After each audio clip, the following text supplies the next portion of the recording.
servindo a eles, tanto do lado do governo, né, quanto a gente pode, quanto, né, que a Isis disse isso. Cadê a Isis? E a Isis disse isso. Não, é que eu vou buscar a Isis.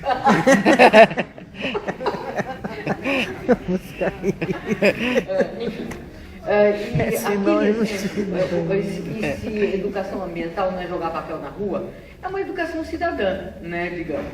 Mas a educação ambiental tem uma perspectiva mais crítica com relação ao próprio consumo, né? Enfim, é isso que eu quis dizer. Não que educação, que jogar papel na rua não seja educação ambiental, mas as pessoas limitam a isso, né? Reduzem ao dia da árvore,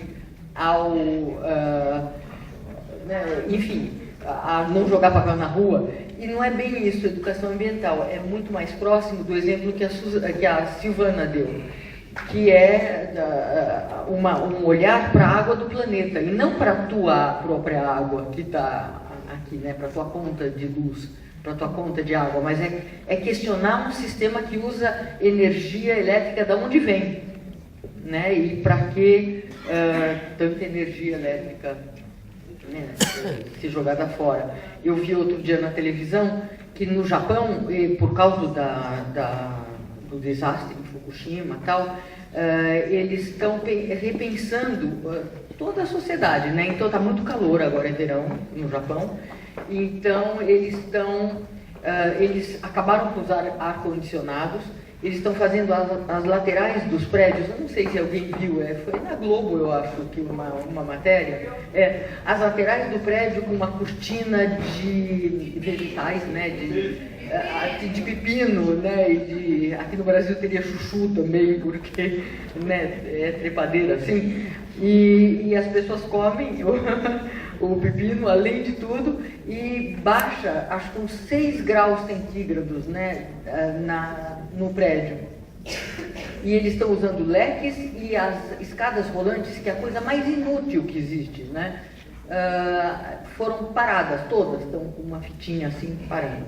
Então, isso é um olhar mais crítico, né? E é isso que eu quis dizer com relação à educação ambiental. Eu tinha uma outra história para contar, mas não dá tempo. A Beth, né, falou sobre... É isso mesmo, é um diagnóstico socioambiental microlocal, né, que cada escola, com a sua comunidade, vai fazer. E, além de fazer esse levantamento assim, da história daquele microlocal, qual vai ser o impacto das mudanças climáticas sobre esse microlocal? Então, e varia de local para local, e o que nós propomos é a gente trabalhar com orientações de como fazer isso, mas com parcerias locais também, né? Os catadores, né? Diversas pessoas falaram sobre os catadores. Os catadores, a partir do governo Lula, se tornou uma política pública e realmente teve uma mudança muito grande. Eu mesma sou de um comitê interministerial de catadores, né? E que foi a força do Lula, né, que está fazendo essa profissão realmente mudar e se tornarem, como a gente tem trabalhado, educadores ambientais populares, né, e que eles são educadores ambientais, e eles precisam se ver como tal, e as lideranças se veem como tal. São incríveis as lideranças dos catadores. Aí deixa só falar mais uma coisa. Não. Eu agora? Na ordem. É a mesma ordem.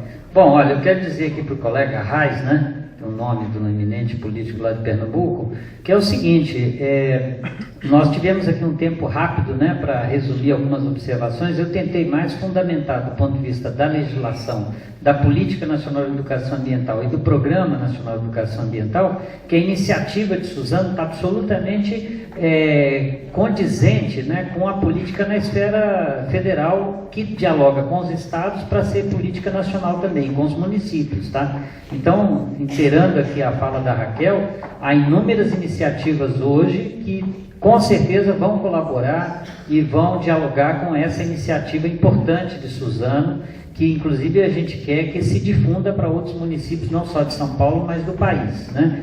Tem outros estados hoje que têm as comissões interinstitucionais de educação ambiental. O Paraná aprovou no final do ano passado no Conselho Estadual, o CIEA do Paraná e a Política Estadual de Educação Ambiental do Paraná. O Ceará aprovou também agora no início do ano a legislação estadual, todas elas dialogando com a lei e com o Programa Nacional de Educação Ambiental. Então, há completamente sintonia entre essa iniciativa e a ação no plano federal, tá? Tanto assim que as CIEAs, elas são originadas exatamente em programas, na Lei 9795, né, de 99, né, e depois no Programa Nacional. Então, eu poupei vocês aqui de citar algumas iniciativas que nós já estamos implementando no plano federal, apenas porque o tempo era curto, mas não sinta falta do governo, não.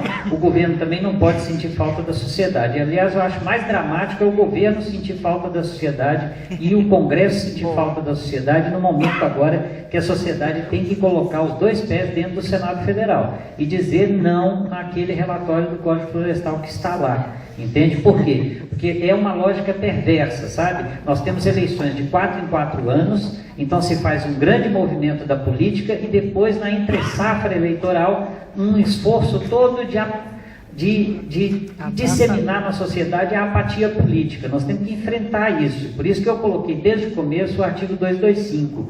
A política ambiental, ela mobiliza a sociedade para fazer política todo o tempo todo, através da CIMEA, ou através dos conselhos, ou através de outras instâncias de gestão participativa. Entende? Nós temos que enfrentar isso. Alguém falou aqui da cultura brasileira, né, que tem muito isso, né? Os argentinos falam isso dos brasileiros. São um povo pouco politizado e eles estão certos, é verdade mesmo, mas nós temos que enfrentar isso todo o tempo.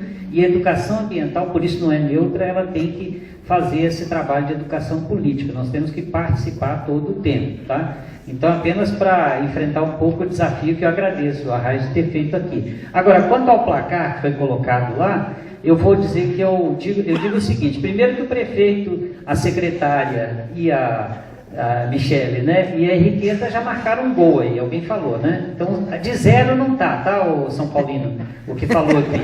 De 0 nós não estamos, tá? De 0, não é São Paulino não? Eu achei você um pouco traumatizado, por isso que eu achei que foi. Mas, de qualquer forma, de 0 nós não estamos levando, tá? Nós podemos até estar perdendo o jogo, e eu acho que estamos perdendo ainda, mas nós estamos no jogo, estamos batendo bola legal, porque faz diferença, entende? Eu sinto uma diferença importante. O desânimo e o pessimismo são adversários nossos, tá? Não são os ruralistas, não. Os adversários nossos são o desânimo e o pessimismo. Nós temos que continuar ativos, claro, com realismo, né? Analisando bem as nossas dificuldades e crescendo, desenvolvendo. Eu, por exemplo, acho que nós temos que analisar exatamente os poucos avanços ou alguns avanços que tivemos nesses 20 anos para extrair dessa experiência a matéria-prima para avançar, entende? Então, o que mais mobilizou a sociedade do ponto de vista ambiental? Foram os acidentes? Foi a degradação? Foi esses cataclismos aí, a Terra trabalhando, né? Porque a gente está tão devagar na transformação que a Terra está trabalhando, né? Ela está transformando antes que a gente, né? Mas isso mobiliza a gente, né? Isso mobiliza, isso faz Fukushima pensar, mudar, né? Isso faz o Chile mudar, né, depois desse vulcão, né? Agora, nós que somos educadores, nós temos que potencializar esses clamores que a Terra tem feito trabalhando, a natureza trabalhando. Nós temos que potencializar isso, temos que mostrar claramente. A mudança climática, por exemplo, tem nos ajudado muito, né?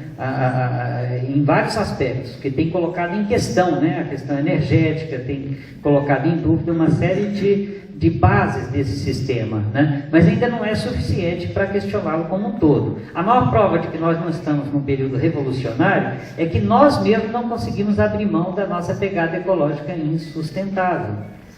Essa que é a medida. Eu concordo inteiramente com a professora Eda em relação ao desafio, mas nós temos que olhar o desafio também no nosso cotidiano. Quanto é que está sendo a nossa pegada ecológica? Quanto que a nossa vida é sustentável ou insustentável? Quanto que nós também não estamos sendo enfeitiçados pelo marketing, entendeu? Do sistema, que vende tudo e faz a gente transformar a angústia em shopping terapia, entende? Então, nós temos que trazer para o plano individual também o nosso grau, a nossa competência, a nossa condição de questionar o modelo como um todo, né? Essa, para mim, é uma medida importante, tá? Então, eu vou concluindo por aqui, mas quero deixar assim, uma mensagem bem positiva, porque eu acho que uma mesa de educadores ela tem que deixar uma plateia mobilizada, animada, para continuar a luta, porque é disso que a gente vive, né? Tem um humorista tcheco que ele diz assim: contra a estupidez do poder, a luta contra a estupidez do poder é sempre em vão, mas nunca pode ser abandonada. Entende? É um humorista tcheco, eu não estou lembrando o nome dele agora. Quer dizer, a estupidez é que nós temos que combater, entendeu? Porque se combater a estupidez, aí a luta não é em vão, não. Tá bom? Obrigado.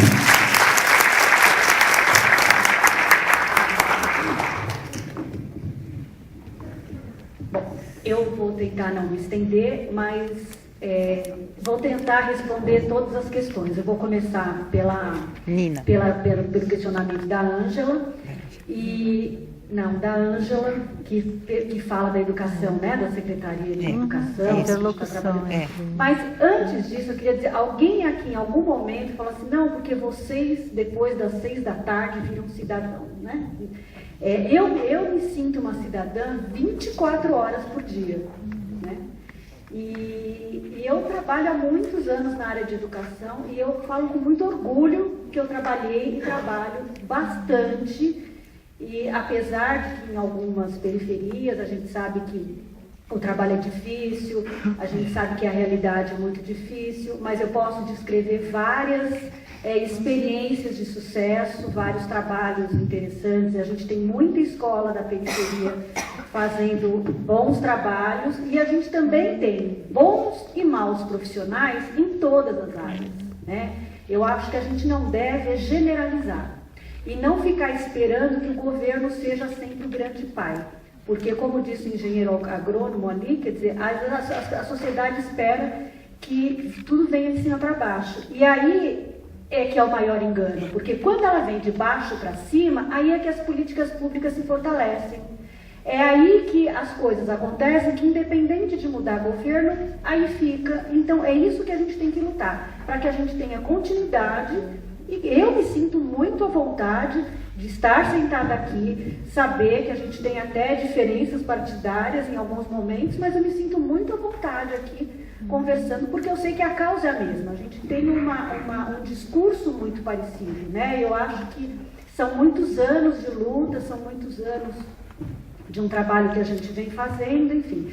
Mas eu vou tentar ser rápida e responder, começando a questão da Ângela, e aí chegou uma outra pergunta aqui da Beatriz, perguntando como é que é o trabalho da coordenadoria.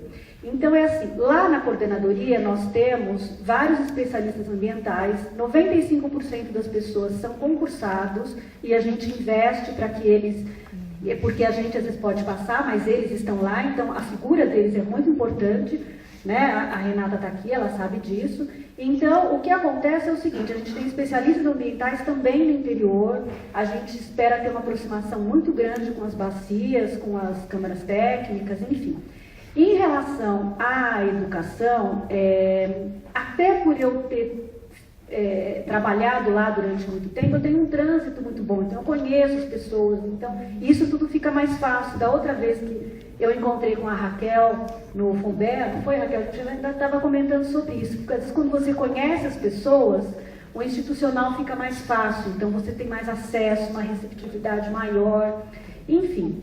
E a gente está fazendo uma grande parceria, esta parceria tem vários pontos com a Secretaria de Educação. A gente vai fazer com que tenha, porque em alguns lugares do interior existe uma excelente comunicação entre as duas instâncias, meio ambiente e educação. Em outros lugares, é um desastre, né? Então a gente sabe que a gente tem que afinar essa comunicação, a gente tem que fazer as pessoas se conversarem e fazerem um trabalho em conjunto. E quando você fortalece as pessoas, um grupo, aí eu acho que fica muito mais fácil de trabalhar a mesma causa, né? Você não fica tão solitário ali na ponta. Então a gente realmente está desenvolvendo um trabalho aí, principalmente com a Secretaria de Educação. Isso já está praticamente fechado, inclusive amanhã de manhã eu tenho uma outra reunião com eles, com distribuição de material, formação de professores, como trabalhar as campanhas no estado de São Paulo, enfim, com link nos 2 sites para que a gente consiga ter aí especialistas e educadores com materiais disponíveis, enfim. A coordenadoria também, se alguém quiser entrar no site, tem a gente tem os nossos cadernos ambientais com participação de vários especialistas, enfim. Então, assim, lá na coordenadoria, agora a gente está discutindo principalmente, além de todos os projetos que existiam lá, alguns a gente está revendo, né, porque a gente entende que alguns projetos não dá para ficar numa faixa etária pequenininha, é importante, tem a sua importância, mas tem que ampliar, né? E a gente tem muitos segmentos e a gente tem aí um público muito grande para se trabalhar. Que mais? Deixa eu ver o que mais a gente tem para falar. Nós temos também, estamos desenvolvendo mais 2 parcerias com 2 secretarias, que é a Secretaria de Desenvolvimento, com Paula Souza, e a Secretaria de Emprego, né, do Trabalho. Enfim. E lá a gente está agora revendo toda aquela questão da lei para fazer a regulamentação. Por isso que eu disse que nós estamos sempre abertos para o diálogo, porque agora a nossa meta é fazer com que a gente amplie esse diálogo. Então, a nossa conversa aqui, né, já começou há algum tempo, e agora a gente vai regulamentar, porque a gente entende que cada um tem que cumprir o seu papel. Então, a gente tem que fazer com que a gente cumpra a legislação, mas de forma compartilhada, de forma que a gente consiga conversar todos por uma mesma causa. Assim, a grosso modo, eu tentei ser rápida, depois se alguém tiver alguma questão, de qualquer forma, eu vou ficar aí, eu respondo, não tem nenhum problema, tá bom? E eu convido a Beth, que me fez a pergunta, a entrar no nosso site, a telefonar, entrar em contato em relação aos materiais que a gente tem lá e tudo, tá bom? Obrigada.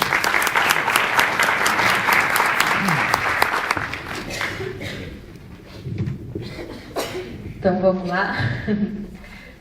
Fechar, né, de novo a chapa branca, começando explicando melhor, né, talvez também, e aí a pergunta do José Arraes, assim, provocou isso para a gente pensar, puxa, não soube me expressar muito bem, né, e aí foi interessante, assim, porque para explicar melhor, eu vou falar uma sensação que a gente teve aqui, vocês vão dar risada, assim, mas que é mais ou menos a sensação que a gente tem estando no governo.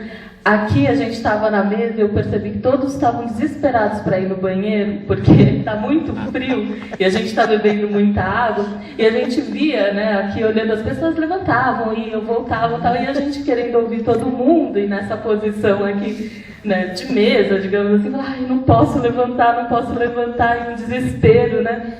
E a gente querendo fazer. Então, pelo menos foi a impressão que eu tive quando eu saí correndo, assim, quando a última pessoa da plateia falou, eu falei, bom, então, eu já ouvi todo mundo que era o mais importante, eu vou sair correndo, aí parece a Ida falou, bem na hora que você saiu te chamaram, e tá, que chato. Então é um pouco essa sensação, não sei se dá para entender muito bem.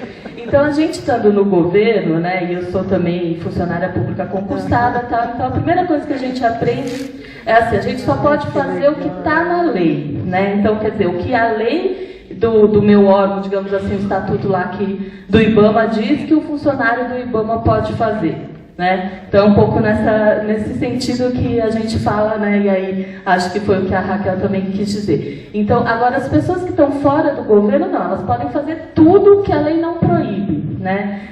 Isso acho que vocês já entendem isso bem, né, que é isso, tudo que não é ilegal, que não é crime, elas podem fazer. Então, é nesse sentido que dá essa diferença, essa sensação e tal. Mas a gente, em momento nenhum, quis dizer assim, que é preciso sair do governo para fazer alguma coisa, né? Não, a gente sabe que o governo tem a sua obrigação, nós somos servidores públicos, como o Marcos falou, temos essa obrigação de dar resposta para a sociedade, mas, ao mesmo tempo, o que a gente quis dizer aqui é que a oportunidade que a sociedade tem de ocupar os espaços, que pressione, que consiga ter mais legitimidade, mais força para poder pressionar o governo e exigir, digamos, algumas prestações, ela tem que ocupar, e aí, nesse sentido, ela pode muito, né? E vocês podem muito, porque, por exemplo, essa comissão, então, que está se formando, ela pode, e aí, já fazendo referência às outras falas, que o Márcio, que o Carlos Cabral falou, muitas pessoas aqui falaram, por exemplo, eu quero uma posição do governo no sentido de orçamento, né, para as nossas iniciativas. Então, a sociedade civil é que pode provocar esse orçamento, né? Não é nós do governo ali. Então, eu digo assim, não está nas atribuições minhas como servidora do IBAMA, dizer assim, eu quero que o recurso que é arrecadado nas multas vá direto para os projetos de educação ambiental. Bem que eu gostaria de poder fazer isso, mas eu não posso. Então, a sociedade civil é que pode exigir isso, e exigir dos legisladores, né, que eles é que fazem as leis de orçamento, que fazem com que isso aconteça. Então, a CIMEA vai pressionar os vereadores para que tenham leis que propiciem o repasse de recursos para as iniciativas de educação ambiental, isso que a gente espera, né? E, ao mesmo tempo, então, a CIEA no nível estadual e assim vai, no nível federal. Então, nesse sentido, a gente fala, poxa, o potencial que a sociedade civil tem, né, que pode ser usado. E aí, essa união de instituições diferentes, e aí iniciativa privada, sociedade civil, que um conselho desse tem, junto com o governo, que foi o que a Henriqueta falou, né, fazer essa aproximação com o governo, vai ajudar os dois lados, né? O governo, então, pode estar fortalecendo esse grupo e, ao mesmo tempo, esse grupo ajudando o governo a conseguir executar muita coisa, pressionando, fiscalizando. Então, acho que é um pouco nesse sentido que a gente falou. E aí, muito legal a fala do Márcio, né, que fechou falando que é realmente essa intenção da CIMEA aqui em Suzano, que é não esperar que tudo venha do governo, e sim eles... né, todo esse grupo está se mexendo e pressionando para que a coisa aconteça de fato. Então, para que o plano diretor saia do papel, para que o conselho aí municipal também passe a ser uma realidade, né, e principalmente a interface com as outras secretarias também ocorra, né, porque isso a gente sabe que não é em todo município que esse diálogo acontece. Eu acompanhei também, já trabalhei em alguns municípios, e aí eu percebia isso, que às vezes não tinha diálogo entre a Secretaria de Meio Ambiente com a Secretaria de Educação. Então, promover esse diálogo é muito importante, e aí a sociedade tem, então, esse poder incrível de pressionar para que isso aconteça, né? Mais ou menos nesse sentido, não sei se eu, né, fui clara por aí. Então, e aí, no mais, assim, o que a gente está, também, assim, como o pessoal falou, não vou ocupar o tempo fazendo propaganda institucional do que está fazendo ou não está, mas a gente sabe que tudo que a gente pode fazer o máximo, mas ainda é pouco, e aí a gente espera, então, que vocês continuem cutucando. É isso. Obrigada.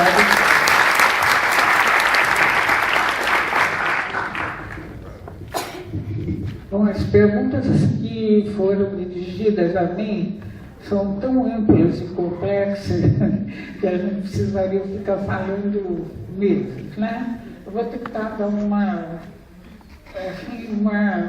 organizada, né? Bom, primeiro, na década de 80 eu fiz um trabalho no Carandiru, conduzi um trabalho no presídio do Carandiru, e lá eu tive a oportunidade de aprender muito com muitas personalidades portadoras de grande intuição política, digamos, primitiva. Não é? E num dos episódios, como a gente trabalhava participativamente, e num dos episódios assim, de alta tensão, de destruição do próprio grupo, um líder ali assumiu a condução, tipo da Henriqueta, e falou assim: olha aqui, nós somos como um time de futebol no campo. O time de futebol no campo não pode dar importância para a torcida. Se lhe der importância para a torcida, eles não jogam bola. Nós não podemos deixar a confusão nos confundir. Tá? Então, eu acho, e aí ele dominou a situação e todo mundo começou a discutir de novo. Não é? Então, nós estamos tendo que ter cuidado para não deixar a confusão confundir. Bom, educação ambiental popular, hoje, não pode ser visto como educação do pobre, a meu ver, uma posição minha, do pobre, do periférico, etc. Educação ambiental popular significa a busca dessa transformação socializadora, que tem que atingir todos. Tem que atingir o teórico, tem que atingir o sujeito em qualquer ação. Tanto isso é verdade que nós fizemos um trabalho no Brasil de documentação de vários workshops com coletivos e tal, e passando um dos materiais, até tenho aqui um que eu trouxe, no México, um workshop que eu dei, no final algumas pessoas vieram me encontrar, algumas emocionadas, dizendo: nunca pensei que a pedagogia do Paulo Freire pudesse se materializar. Estava vendo ali uma materialização, mas ninguém pensou, ao fazer aquele trabalho, que estava fazendo isso. Isso significa que essa famosa sociedade do conhecimento, que está se construindo agora, não é? O Marx trouxe aqui para o debate as marchas que se realizam no mundo, tudo isso. Isso significa que não há mais espaço para essa separação. O fato de não haver espaço para essa separação não quer dizer que não haja obstáculos de materialização disso nos estados. Não é? Quando uma força opositora de resistência tem uma vitória eleitoral, não quer dizer que ela vai encontrar nas estruturas de Estado apenas os partners que ela gostaria. As estruturas estão totalmente materializadas e às vezes se consegue estruturar novos bolsões, mas nunca sem conviver com os demais. Então, o que significa isso? Não é? Eu gosto de usar uma expressão do Augusto Boal. Aqui tem muita gente jovem que nem sabe quem foi Augusto Boal. Mas Augusto Boal foi um homem de teatro muito importante, principalmente no período ditatorial, que ele estava atrás do teatro do oprimido, do teatro de arena e tal. E ele define assim: política é a arte de tornar possível o necessário. Mas aqui a gente tem duas palavras: o possível e o necessário. O necessário, se você quer sociedade de conhecimento, igualdade, democracia, tem que ser definido por muitos. Não é? Quem é que vai definir universalmente as necessidades humanas? Essa definição ela tem que ser feita territorialmente, na medida do possível. Isto seria busca de definição de sustentabilidade, coincidindo sustentabilidade com o que é possível definir como vida compartilhada desejável nos territórios. O possível é mais complexo, porque o possível vai significar tornar estas verdades emergentes, que são utópicas, mas que são definidas, não é? Tornar isso viável. Houve uma revolução que tenha dito: esse Estado acabou, vamos fazer outro. Todos foram feitos de forma a corresponder ao princípio do príncipe de Salinas, que é descrito no romance O Leopardo de Lampedusa. Ele diz: é preciso mudar para que tudo fique como é. Fique como é significa continua o sistema de poder. Então você faz o quê? Uma concessão, você abre um pequeno pedaço, etc.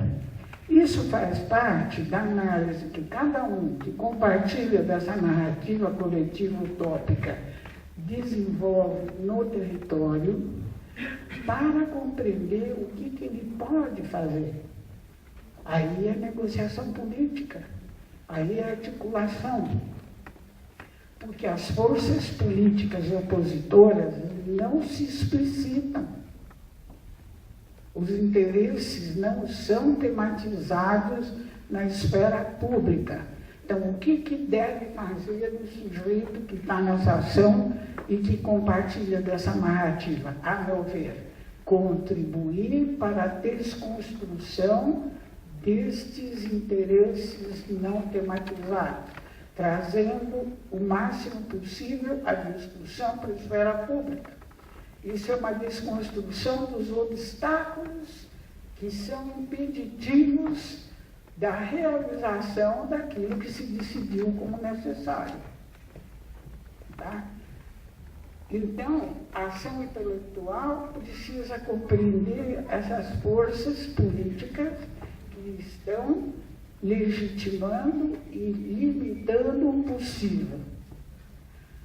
A ação política é a ação da definição do necessário. E o verdadeiro político tem que trabalhar dialeticamente nesses dois campos. É muito difícil.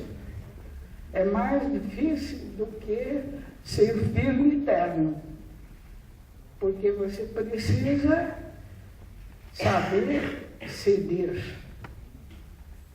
compreender, ceder, calar em alguns momentos e falar em outros. Então, essa compreensão é uma coisa que a gente tem que trabalhar muito, digamos, detalhadamente.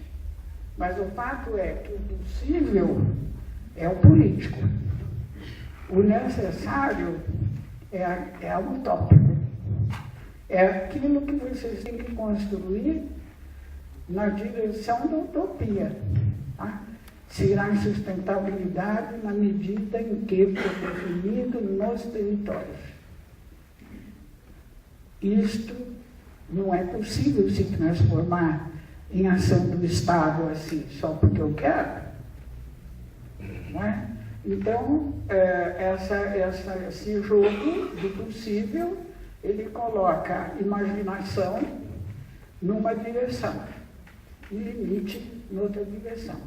Mas todos têm que ser conduzidos pela clareza da busca e pela desconstrução dos obstáculos. Resistência sozinha não assume Estado. Ela tem que se transformar em alguma coisa. Eu não sei se eu publiquei em vez de simplificar, mas é que as perguntas eram muito complicadas.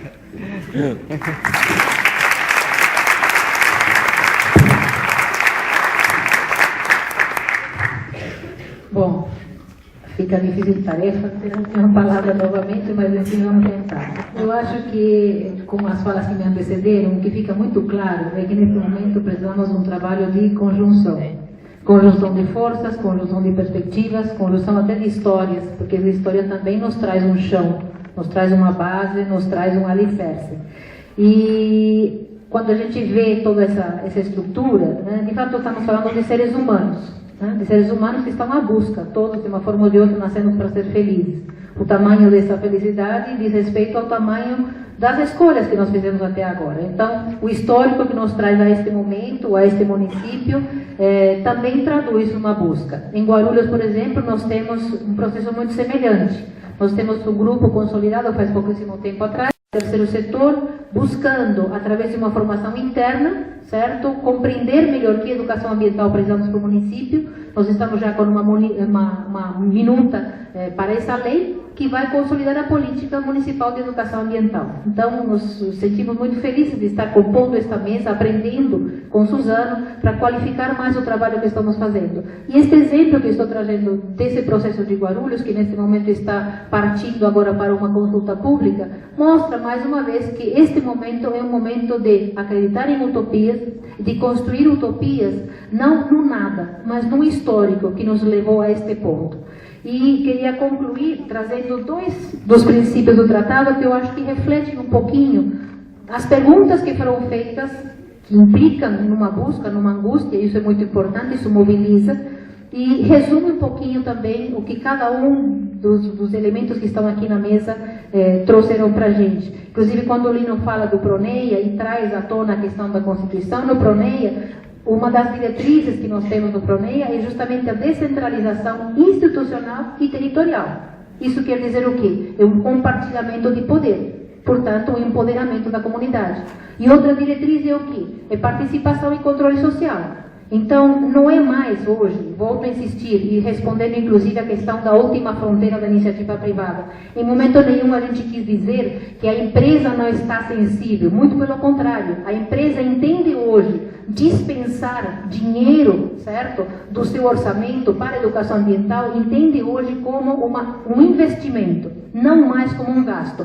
Isso implica em quê? Também um amadurecimento desta instância da iniciativa privada, que, diga-se de passagem, de certa forma, grandes decisões de consumo estão pautadas também no que elas produzem, como produzem e tudo mais. Então, a gente já percebe pelo PRONEIA e por essas duas diretrizes, esta relação de interdependência entre todas as instâncias que somos corresponsáveis. Então, dois desses princípios, o número 2 diz assim: a educação ambiental deve ter como base o pensamento crítico e inovador, em qualquer tempo ou lugar, em seus modos formal, não formal e informal, promovendo a transformação e a construção da sociedade.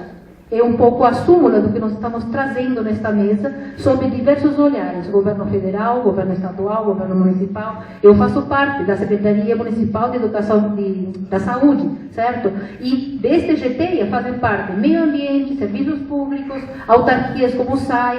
Então, é um processo conjunto. E o outro princípio, para encerrar a minha fala, é o princípio número 8. A educação ambiental deve facilitar a cooperação mútua e equitativa nos processos de decisão em todos os níveis e etapas. Então, esse é o grande convite que a jornada faz, que a gente repense os nossos processos, pautados num histórico que não pode ser jogado fora, é um processo de amadurecimento, não é a mesma coisa 92 do que este momento privilegiado em que nós estamos, colhendo frutos de todo um processo muito longo, onde cada uma das pessoas, das instituições, foi aprendendo, né,